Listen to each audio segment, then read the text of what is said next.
Seorang pria pernah tertembak di kepala, tetapi peluru hanya menggoresnya dan tertancap di pohon terdekat. Pria yang sama sedang menebang pohon tersebut, tetapi karena terlalu tebal, ia memutuskan menggunakan dinamit dan mengikat 3 batang dinamit ke batang pohon dan menyalakan sumpunya. Ledakan itu membuat peluru yang sudah menempel selama bertahun-tahun terlempar kembali mengenai kepalanya lagi dan langsung menewaskannya. Kisah ini pertama kali muncul di surat kabar pada tahun 1905 dan masih menjadi cerita populer hingga lebih dari 100 tahun kemudian.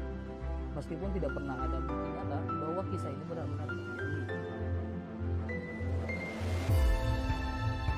Di bawah tanah pom bensin terdapat tangki penyimpanan bawah tanah besar yang biasanya menampung ribuan galon bensin. Bensin ini diantarkan oleh truk tangki yang membawa bahan bakar ke dalam tangki bawah tanah melalui lubang busuk. Ketika kamu mulai memompa bensin, sistem di stasiun membutuhkan pompa yang menyalurkan bahan bakar dari bawah tanah. Bahan bakar itu bergerak melalui jaringan pipa menjadi kilometer yang mengukur jumlah bahan bakar yang digunakan di pompa, sehingga kamu hanya dikenakan biaya setiap bulan pompa. Jika kamu tidak sengaja mengenali yang tepat, kamu tersebut akan melewati permukaan dan masuk ke dalam tubuh. Di sana asam dari bensin kuat mulai memecah bagian namun lebih tahan terhadap pencernaan dan mungkin tidak sepenuhnya hancur. Selanjutnya gigi yang sebagian dicerna berpindah ke usus halus di mana ia terus dipecah oleh empedu dan enzim pencernaan. Akhirnya sisa-sisa gigi yang masih ada melewati saluran pencernaan dan dikeluarkan bersama limbah.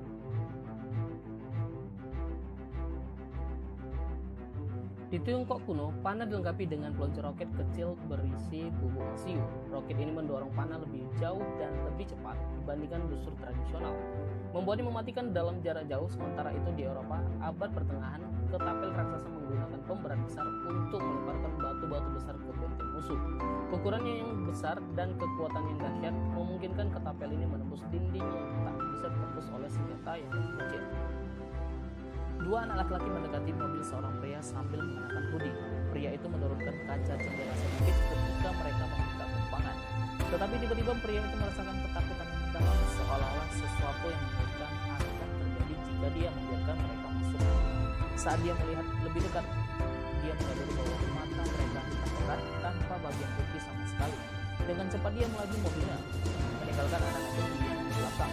Pria itu membagikan pengalaman secara online dan tak lama kemudian orang lain juga melakukan serupa tentang pengalaman serius dengan mata hitam sebelumnya. Kisah ini memicu legenda yang berkembang meskipun tidak pernah. Jika kamu menembakkan senjata di dalam air, beberapa orang berpikir peluru akan sampai ke dalam.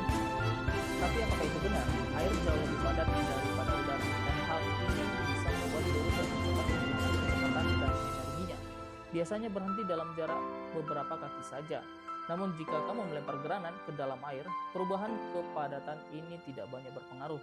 Granat tetap akan menghasilkan ledakan yang kuat di bawah air, menciptakan gelombang kejut berbahaya yang biasanya kotoranmu bergerak lancar melalui usus besar, tapi saat kamu mengalami sembelit, usus menyerap terlalu banyak air dari kotoran tersebut.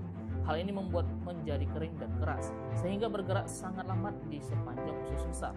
Pada akhirnya kotoran yang bergerak lambat ini bertabrakan dengan kotoran lainnya. Membentuk penyumbatan ini dapat menyebabkan massa besar keras yang sepenuhnya menghentikan pergerakan kotoran di usus besar. Jika kamu menjalani transplantasi hati, seorang ahli bedah akan membuka perutmu dan mengeluarkan hati yang lama. Kemudian hati yang dari donor akan ditempatkan di posisi yang sama dengan hati yang asli. Pembuluh darah dari hati donor akan dihubungkan dengan pembuluh darahmu untuk memulihkan sirkulasi darah. Setelah itu ahli bedah akan menghubungkan saluran empedu, memungkinkan aliran empedu dari hati baru menuju kantong empedu. Bagaimana mungkin meriam sirkus tidak melukai pemain saat mereka ditembak kedua? Kamu mungkin berpikir bahwa bagian dalam bagian dilapis dalam ekstra untuk ini, tapi jawabannya terletak pada mekanisme proyektil itu sendiri. Meriam ini sebenarnya tidak menggunakan bubuk besi atau bahan peledak. Sebaliknya, dia menggunakan sistem udara bertekanan yang dapat cepat mendorong platform tempat berdiri menyebabkan mereka mundur aman dan berbahaya. Pada tahun 1972, sebuah pesawat yang membawa 40 orang menuju pegunungan Andes. Terjebak di tengah dinginnya salju, para penyintas berusaha memberi sinyal minta tolong namun gagal. Makanan yang mereka miliki sangat sedikit dan seiringnya berjalannya waktu, mereka terpaksa mengambil keputusan yang mengerikan. Mereka harus memakan daging teman mereka sendiri dalam kecelakaan tersebut. Akhirnya setelah 2 bulan, beberapa penyintas memutuskan untuk mendaki selama 10 hari melalui gunung dan berhasil menemukan bantuan, serta membantu tim penyelamat kembali ke lokasi kecelakaan. Dari 45 penumpang, hanya 16 orang bertahan.